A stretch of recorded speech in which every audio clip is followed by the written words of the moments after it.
Monday morning, late March 2021. I am in Cibola National Forest in central New Mexico. Shannon and I spent the weekend near Truth or Consequences in the Revel, and this morning she took the van and continued north. Meanwhile, I'm venturing into the backcountry and exploring another remarkable New Mexico landscape. A little off camber here.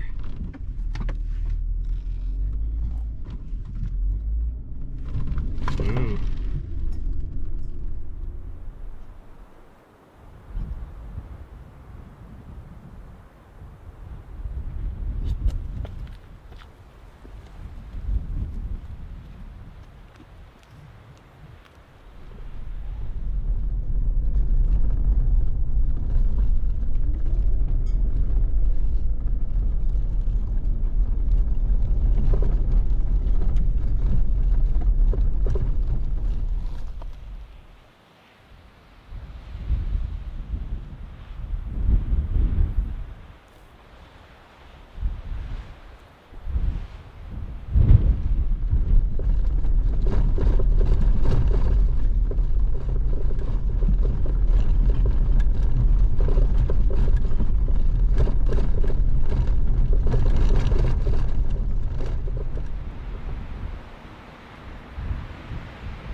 Home for the night. I'm at a lovely Forest Service campground with shelters, fire rings, picnic tables. It's a wooded valley, flanked by rock formations and mountains on both sides. So in terms of protection from the wind tonight, I don't think I can do much better than this.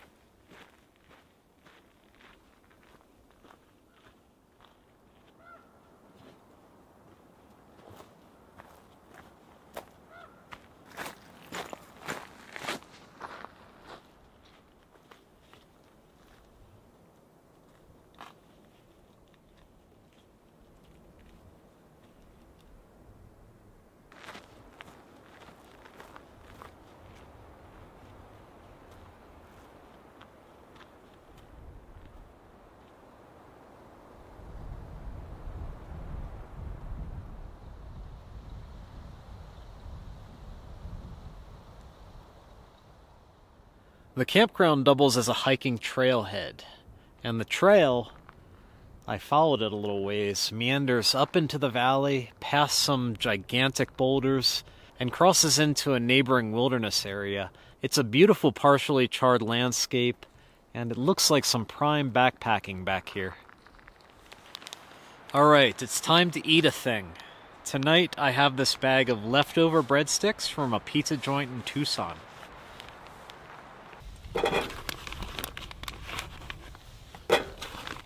Do not store the breadsticks and the dipping sauce together.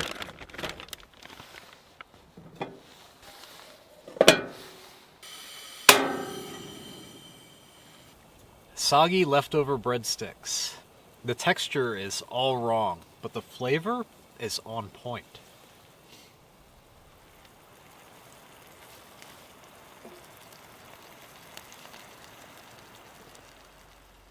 It's Monday night up in the camper, and I'm all bundled up in my 2 sleeping bags. It might be spring now, but winter is clearly not finished. I'm at about 7,400 feet, I think, so I can't run my gasoline heater tonight. I've been having good luck with that heater at about 5,000 feet and lower. However, whenever I run it at around 7,000 feet, it clogs up with carbon in a matter of days. You know, I've had that heater installed for over a year now, and while it has not been a perfect experience by any means, when I'm at low altitude and it's extremely cold out, it is awesome. So yeah, it is kind of lame that I can't use it up here, but there have been a number of nights in the past year or so where I have been glad to have it.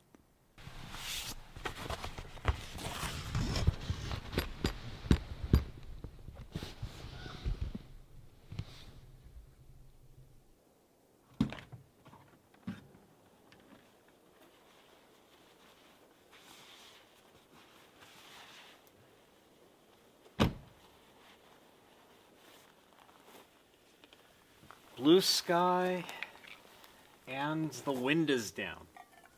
Looks to be a lovely day. I hope it stays this way.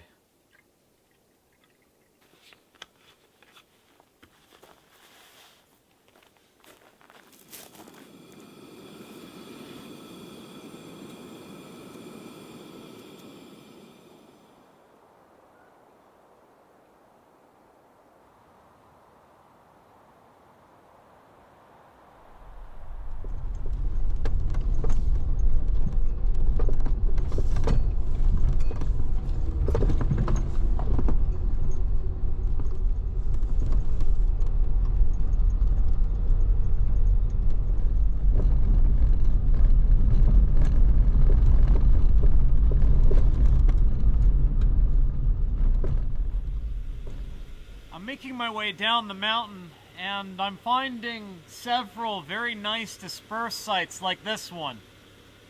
Wonderful views and very unspoiled.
Two roads diverged in a wood, and I took the one more gnarly, and that has made all the difference.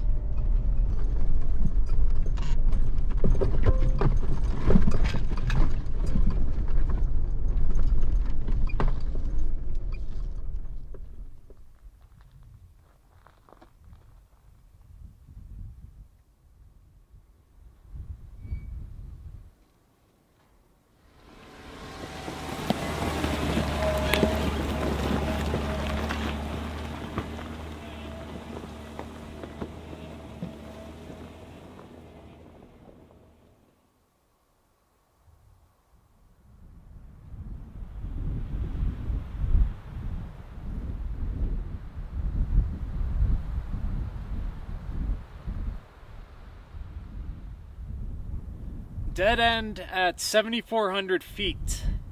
I managed to check the weather forecast on the way up, and it is disheartening. By Wednesday, which is tomorrow, clouds are rolling in, precipitation, wind. Above 7,000 feet, 3 to 6 inches of snow accumulation possible. Below 7,000 feet, 1 to 3 inches possible. So I need to find a place to camp at a lower elevation than this. More importantly, I need to make sure that I don't spend the night at the end of any treacherous routes, because just 1 inch of snow accumulation can render a technical trek completely impassable. So wherever I spend the night, there has to be a viable exit in snowy conditions.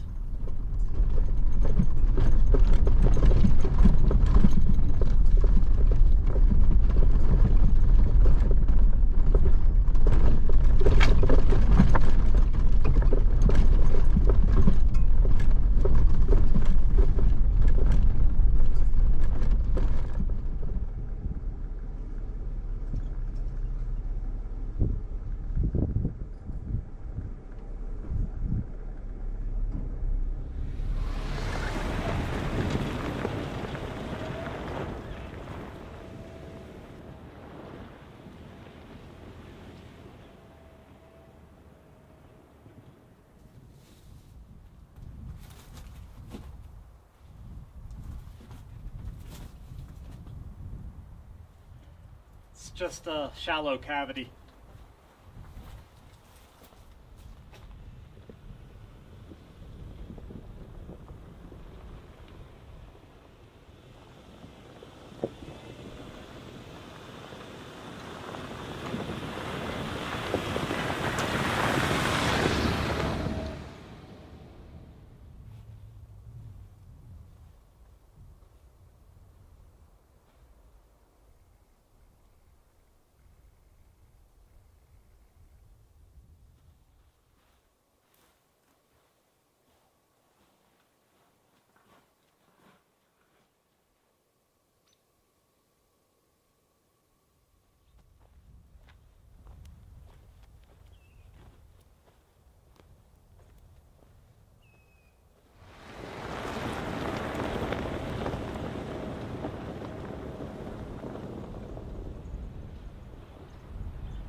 I was studying Gaia GPS looking for a low elevation place to spend the night, and I was eyeballing this idyllic canyon.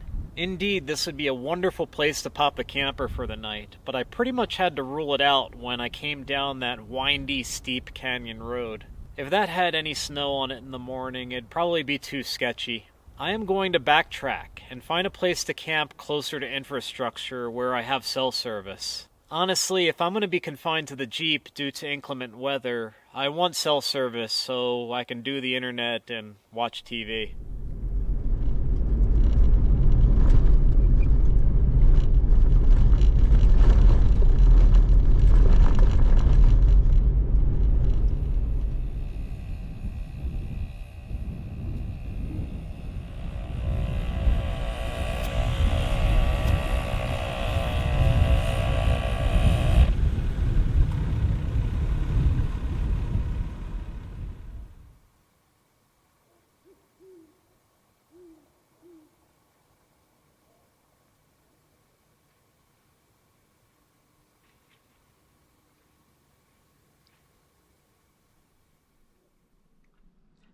Using the iOverlander app, I found a pretty good place to spend the night.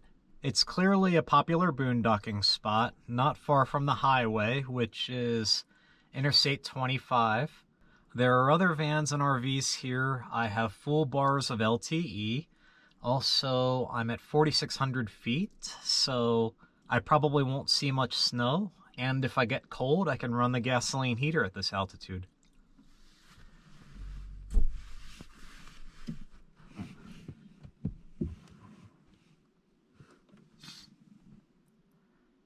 Wednesday morning, no snow, just a little bit of rain overnight. It looks kind of gloomy out there, but I am going to break camp and run into town, get coffee, maybe some groceries.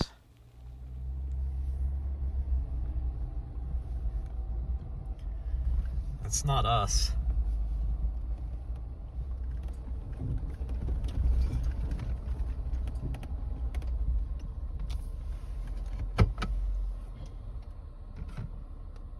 Excuse me?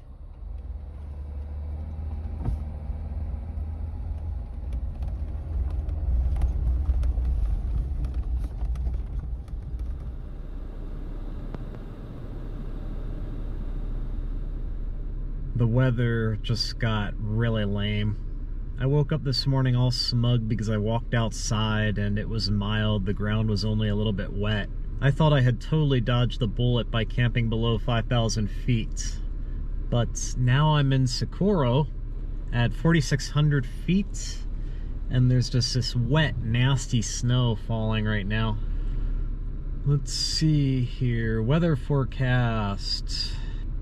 Alright, precipitation is supposed to stop at 1 p.m. It's 9 a.m. now. Aside from running a few errands like groceries and getting gas, there's not much I can do aside from just wait it out.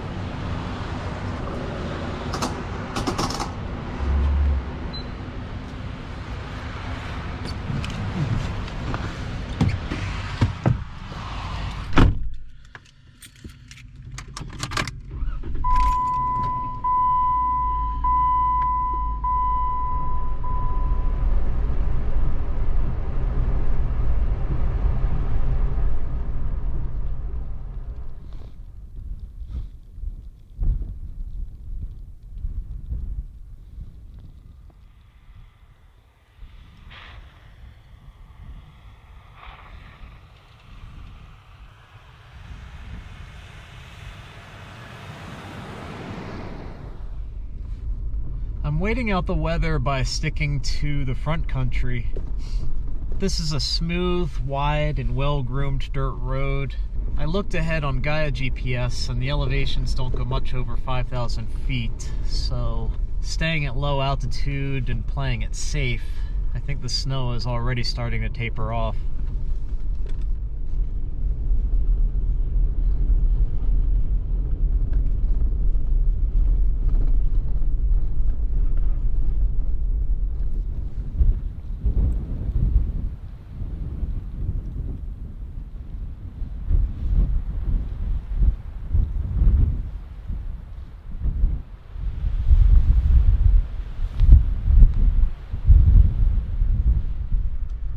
It has been not a very productive day. To wait out the weather, I spent the better part of the day driving. And now that the snow has subsided, I am trying to find a decent low elevation place to spend the night. I'm on a major artery, just trying to find a pull-off with a fire ring that isn't inundated with snow. Tomorrow the temperature is supposed to be up in the 50s. So the snow that's here now is going to quickly disappear and make a mess. And I'm trying to stay away from that as much as possible, but it's pretty much unavoidable. I'm not going to do better than this tonight. I'm at 6,200 feet at the end of a forest road spur. I've got great views to the west and to the south, full bars LTE cell service,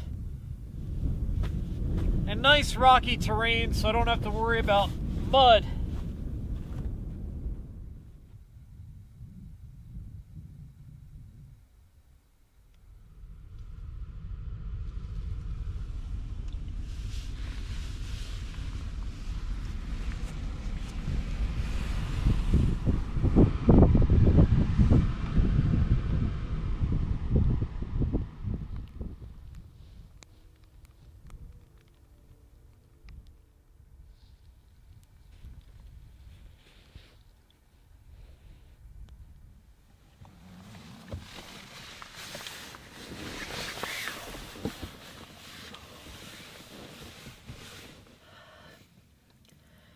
Wednesday night, and it is going to be a cold one.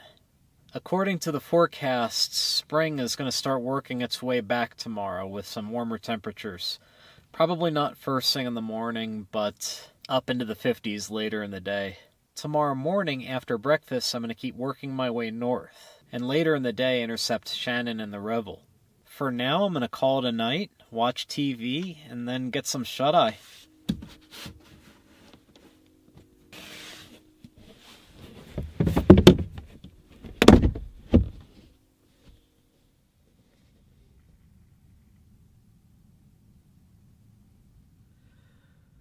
"7:30 a.m. on Thursday morning, and that is what I like to see, glowing tent walls. I slept quite well in my 2 sleeping bags, and there were ice crystals in here this morning. When the sun starts hitting the camper, it's warm in here in less than 60 minutes.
up, caffeinated, and I'm back on pavement heading north. We have a weekend base camp set up near Albuquerque, so that is where I'm off to now to reconnect with Shannon in the van.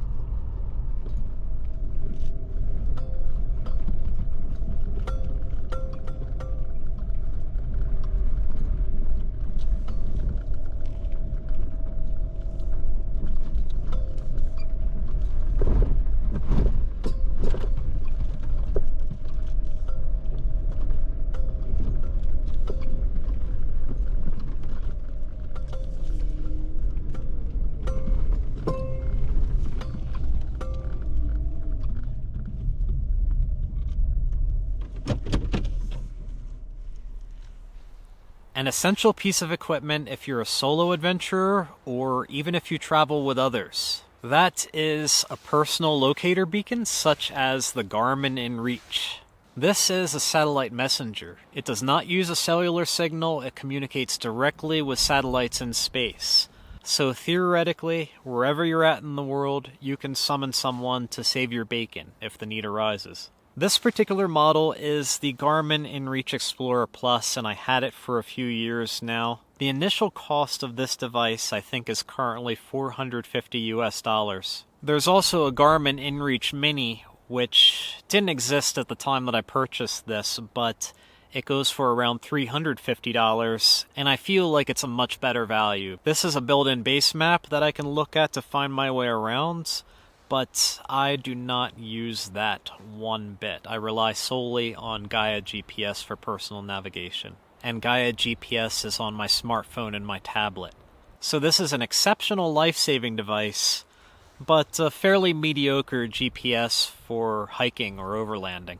That's a personal opinion. This might be an exceptional choice for a backpacker who is through hiking one of the major trails and only wants to carry one simple device to serve multiple purposes, in which case this is probably a good choice. Since I'm in a vehicle most of the time, I'd much rather use my smartphone with Gaia GPS.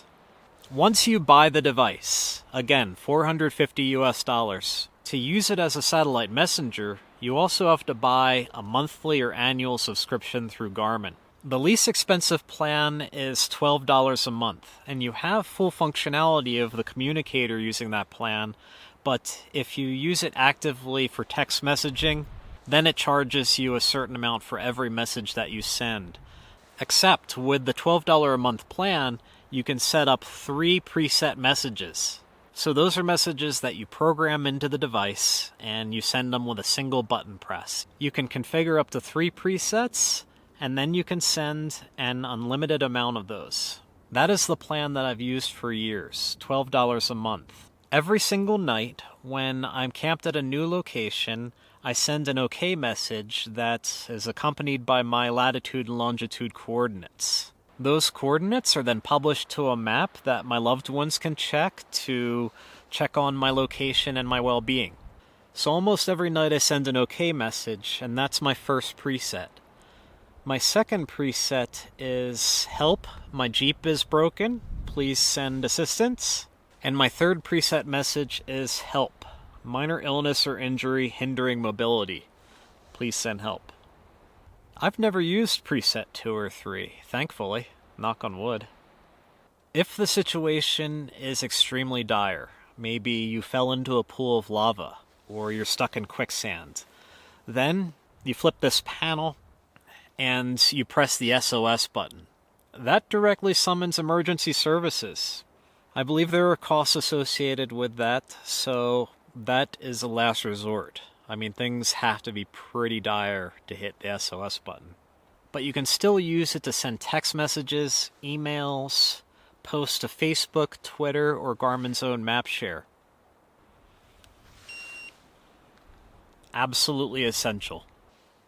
It is Thursday afternoon, and I'm going to call that a wrap. Important update. I have some life maintenance to tend to next week. I have dental cleaning and also an eye doctor appointment. I'm thinking about reverting to contact lenses. I'm not sure about that. I wore contact lenses predominantly for the first couple of years of Venture Forward, but then I switched to glasses full time because Good hygiene with my contact lenses was challenging, living in the Jeep full-time, not having access to a sterile space on a regular basis. One time I dropped a contact lens on the ground in the Anza Borrego, and I spent 30 minutes finding it. Then when I found it, I cleaned it off as best I could and put it back in my eye. I don't think you're supposed to do that. But now that the van is in play and it has running water and generally a clean space, I think contact lenses might be viable again. Anyway, I typically publish a new episode every Saturday. So this episode that you're watching now should be released on Saturday, March 27th, 2021. Because of life maintenance, there will not be an episode next week on April 3rd, 2021. Instead, the next video will be published on Saturday, April 10th, 2021. I hope you all enjoyed this week's adventure in the first week of spring. Thank you, as always, for following along, and I will catch up with you again in 2 weeks.